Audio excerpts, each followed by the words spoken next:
akan datang sepeninggal aku nanti para pemimpin-pemimpin yazlimun, mereka adalah pemimpin-pemimpin yang zalim. Bismillahirrahmanirrahim. Rindu surga.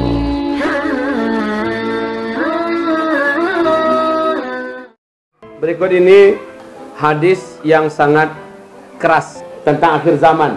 Dulu agak sulit saya menemukan waktu yang tepat membacakan hadis ini. Sekarang sudah sangat tepat. Bunyi hadisnya adalah, sayakunu min ba'di umara, akan datang sepeninggal aku nanti para pemimpin-pemimpin yazlimun, mereka adalah pemimpin-pemimpin yang zalim, wa yakdzibun, dan zalim mereka juga bersama dengan bohong. Udahlah zalim, bohong lagi. Faman saddaqahum bikadzibihim, siapa yang membenar-benarkan kebohongan pemimpin yang bohong itu, wa yu'inuhum ala zulmihim, dan menolong mereka padahal mereka sudah zalim, tetap aja mau jadi pegawai mereka, tetap saja mau dibayar oleh mereka, disogok oleh mereka, dijadikan sebagai pengacara mereka. Di penghujung hadis apa kata Nabi? Fa innahu laisa minni walastu minhu, aku tidak mengakui dia adalah umatku, dan aku tidak akan pernah mau mengaku bahwa aku adalah bahagian daripadanya. Saya bukan nabi dia. Dia bukan umat saya, kata Nabi. Masalahnya hadis ini bukan hanya berlaku untuk Indonesia. Hadis ini saat ini sedang berlaku di seluruh negara di dunia. Sayakunu min ba'di umara, akan datang sepeninggal aku nanti para pemimpin-pemimpin yazlimuna, mereka itu zalim, wa yakdzibun, dan mereka bohong. Udahlah zalim, bohong lagi. Faman saddaqahum bikadzibihim, orang-orang yang membenarkan dan membenar-benarkan kebohongan mereka. Media nih, media, wartawan-wartawan, para pekerja TV seluruhnya, dari ujung puncak pimpinan sampai ke bawah, walaupun Pak Hajinya, walaupun Bu Ajahnya, tentu dia akan memoles kebohongan-kebohongan yang ada dengan seolah itulah yang benar, kecurangan-kecurangan yang ada seolah itulah yang betul. Faman saddaqahum bikadzibihim wa yu'inuhum ala zulmihim, dan mau menolong mereka di atas kezaliman yang dibuat oleh para pemimpin itu. Tolong menolong dia dari atas sampai bawah, dari bawah ke atas. Siapapun mereka, udah jelas itu bohong, udah jelas itu curang, ya, tetap saja dia menolong.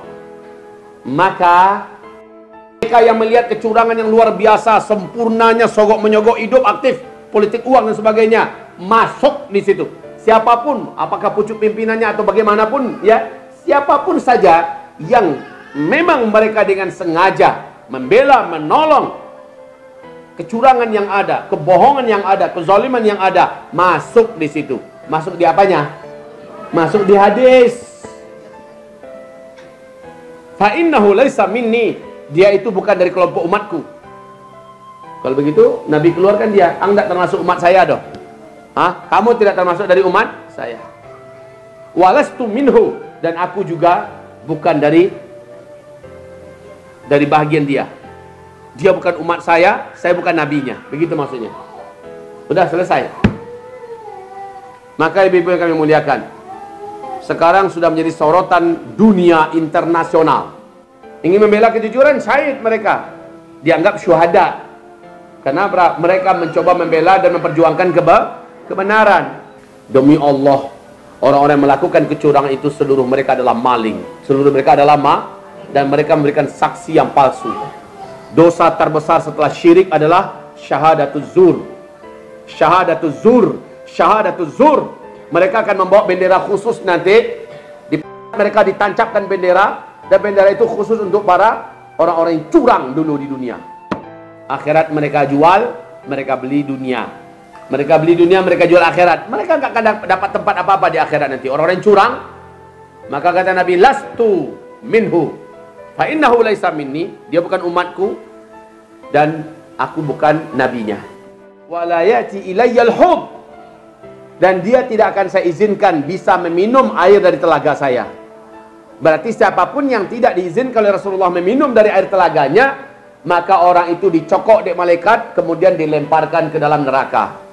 Padahal dia sudah lulus, dia sudah lewat dari titian. Orang-orang yang sudah lewat dari titian itu berarti dia adalah orang-orang orang Islam, tapi nggak bisa minum air, berarti dia dilemparkan ke dalam neraka lagi. Kenapa? Karena dia curang. Karena dia curang. Di dunia orang-orang curang itu mulai empot-empotan sekarang ketakutan. Karena sekarang publik sudah tidak mau lagi dicurangi.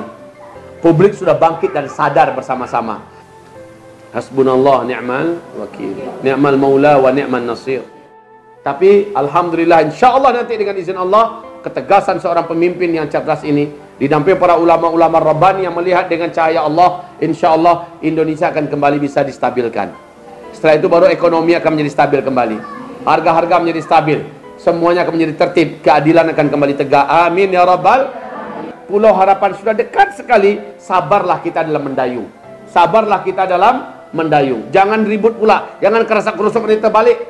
Kalau terbalik kapal kita tamat sudah, nggak jadi, padahal pulau udah dekat dan nampak sekali kemenangan itu. Maka sabarlah kita, jangan terprovokasi, tapi tetap dikawal ketat, ya. Tetap kita berkorban dan tetap kita berdoa. Tapi masalahnya kita siap enggak menjadi ansor?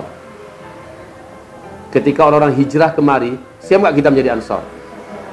Berat loh Bu, rumah kita akan berbagi dengan para ansor, para muhajirin. Kita harus memberi kepada mereka stok makanan seperti para ansornya di Madinah. Dan itu adalah syarat kemenangan. Ketika muhajirin dan ansor sudah gabung, maka ketika itulah terwujudnya kemenangan. Kayaknya suasana itu akan kembali. Maka berarti kita akan berbagi hidup dengan mereka. Siap tidak siap?